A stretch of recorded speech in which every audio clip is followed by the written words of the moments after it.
We were somewhere around Barstow on the edge of the desert when the drugs began to take hold. I remember saying something like, "I feel a bit lightheaded, maybe you should drive."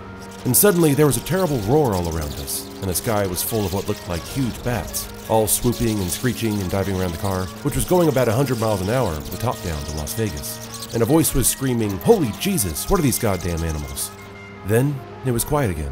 My attorney had taken his shirt off and was pouring beer on his chest to facilitate the tanning process. "What the hell are you yelling about?" he muttered, staring up at the sun with his eyes closed and covered with wraparound Spanish sunglasses. "Never mind," I said. "It's your turn to drive." I hit the brakes and aimed the great red shark toward the shoulder of the highway. No point mentioning those bats, I thought. The poor bastard will see them soon enough. This is the opening to Fear and Loathing in Las Vegas by Hunter S. Thompson. When I think back on first reading Thompson's classic novel, it's the fevered moments of paranoia and debauchery dripping off the page like some kind of drug-induced sweat that I remember best. What I don't remember is the winner of the Mint 400 desert race that was held in Las Vegas during March of 1971. But that was the original 250-word photo caption assignment that Thompson was hired to cover by Sports Illustrated during his time in Las Vegas. What Thompson delivered instead was a vicious commentary on the American dream, with himself right smack dab in the middle. The unique blend of autobiographical incidents with pure fiction as a form of journalism is called Gonzo journalism. It was created and popularized by Hunter S. Thompson, but the inception of Gonzo journalism was completely by accident. But I'm getting ahead of myself. While in the Air Force, Thompson taught himself the basic principles of journalism: truth, accuracy, impartiality, accountability, and the ever-important who, what, when, where, and why. After the Air Force, Thompson took freelance opportunities from various journals and newspapers, but by the age of 21, he had already grown contempt of journalism as a profession. In a job-seeking cover letter to the Vancouver Sun, Thompson wrote, "It's a damned shame that a field as potentially dynamic and vital as journalism should be overrun with dullards, bums, and hacks, hag-ridden with myopia, apathy, and complacence, and generally stuck in a bag of stagnant mediocrity. If this is what you're trying to get the Sun away from, then I think I'd like to work for you." Shockingly, he was not hired. Thompson first garnered acclaim for his article, "The Motorcycle Gangs, Losers and Outsiders," for the magazine The Nation, which was later expanded into the novel Hell's Angels, the strange and terrible saga of the outlaw motorcycle gangs. The book detailed Thompson's experiences living with the Hells Angels, a notorious motorcycle club based in California. He spent a year embedded with one specific chapter, learning their unique subculture and lifestyle. The novel was praised for its up-close and uncompromising look into a unique world that was feared by the general public. The Edge.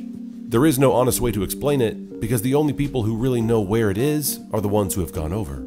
The others, the living, are those who pushed their control as far as they felt they could handle it and then pulled back or slowed down, or did whatever they had to when it came time to choose between now and later. But the Edge is still out there.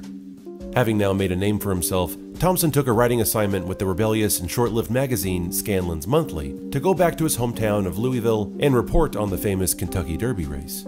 The final result inadvertently defined a whole new kind of journalism, Gonzo journalism, and solidified Thompson's writing style moving forward. So, what exactly is Gonzo journalism? Basically, it's subjective journalism where the writer becomes a part of the story via a first-person narrative. Rather than focusing on the subject of the piece, the writer instead becomes the star of the story as they share their experiences and beliefs through use of sarcasm, humor, and exaggeration. Traditional journalism is all about delivering objective facts through neutral language: who, what, when, where, why. Raw, dry facts that can be verified by third parties. Tell, don't show. In contrast, Gonzo journalism is show, don't tell. It's more about getting the feel of the events or places the writer is covering, and from the author's perspective and opinions blossoms social critique and satire. The fact that the author is reporting on a story becomes the story itself. The final product gives the appearance of stream of consciousness reporting, but it's not. It's still journalism with standards of accuracy and grammar. Disconnected thoughts are judiciously trimmed and ordered to create a precisely tailored story. When Thompson arrived back in his hometown of Kentucky to report on the Derby, he wasn't alone. He was joined by Ralph Steadman, an artist from Welsh whose bizarre style of capturing the essence of people and places would become just as vital to the DNA of Gonzo journalism as Hunter S. Thompson. But their long relationship began at the Kentucky Derby. After a long weekend of heavy drinking and disconnected thoughts and observations scribbled into his notebook, Thompson returned to New York to write the story. Immediately, he was plagued with fears that he didn't have any kind of coherent story and a looming deadline. In an act of pure desperation, Thompson took the few draft pages he had written, inserted scribbled pages from his notebook, and sent them to the magazine along with Ralph Steadman's sketches. Thompson was so embarrassed by his own irresponsibility that he wrote an apology letter to the editor. It's a shitty article, a classic of irresponsible journalism. He was certain he'd never work for another major publication again. But when the article was published, it changed the landscape of journalism forever. The Kentucky Derby is Decadent and Depraved depicts events in Louisville in the days before and after the Derby, all through the eyes of Hunter S. Thompson. He provided up-close views of activities in the Derby infield and grandstand at Churchill Downs, all the while commenting on the drunken debauchery and lewdness of the surrounding spectators. Thousands of raving, stumbling drunks, getting angrier and angrier as they lose more and more money. By mid-afternoon, they'll be guzzling mint juleps with both hands and vomiting on each other between races. In the story, Thompson serves as a Virgil-like guide, leading Ralph Steadman deeper and deeper into the hell that is the Kentucky Derby. The focus of the article wasn't the dry facts of who won the race. In fact, out of a 7,000-word story, only one sentence mentions the winner of the race. Instead, their focus was on the crowd. We didn't give a hoot in hell what was happening on the track. We had come there to watch the real beasts perform. It was a face I'd seen 1,000 times at every derby I'd ever been to. The mask of the whiskey gentry, a pretentious mix of booze, failed dreams, and a terminal identity crisis. The inevitable result of too much inbreeding in a closed and ignorant culture. By the end of the piece, once Thompson and Steadman have fully immersed themselves in the raucous atmosphere of alcoholism and violence, they painfully realize that they have become the very savages they originally planned to satirize.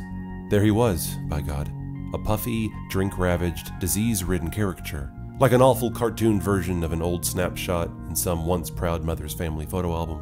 It was the face we'd been looking for, and it was, of course, my own. That's an important aspect to Gonzo journalism that is often overlooked by imitators.